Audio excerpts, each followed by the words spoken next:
So, life is energy.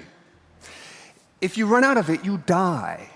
Dying was easy during evolution because finding food was hard and sporadic. So we evolved to save energy and minimize risk, which is why you don't see chimpanzees going for a run, all right? And if you go on safari, you'll see female cheetahs spending most of their time resting. Why? Because she only gets 5 goes to catch her prey. If she doesn't catch it on the 5th, she's dead. So when your ancestors had plenty of food and shelter and a family, right, it would have been literally foolish to go and see what was on the other side of that hill, because doing so would have increased their chances of dying. As evolved beings, we see the world through the lens of those who came before us.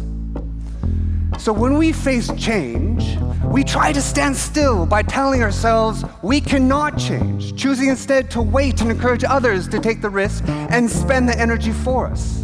And yet, the deepest truth about life is adapt or die. And the reality is today that change is coming quickly and more profoundly than evolutionary wisdom can keep up with, right? But as always with evolution, those who don't evolve will be selected out. So how do we evolve? To evolve is to complexify your thinking, which requires rethinking. And the first step from A to B is not B. Your first step from A to B is from A to not A, to let go of what you thought to be true before. Rethinking requires going to the very place your brain evolved to avoid. It requires it to go to not knowing. But how do we step into I don't know? Thankfully, evolution also gave us a solution to this. And that solution is a brain state that ignores the urge to stand still. What is it? It's curiosity. The part of you that wonders, what's behind the curtain? And asks, what if? And why? Curiosity doesn't just tolerate not knowing. Curiosity actually loves it. It's excited by it. In fact, it creates possibility.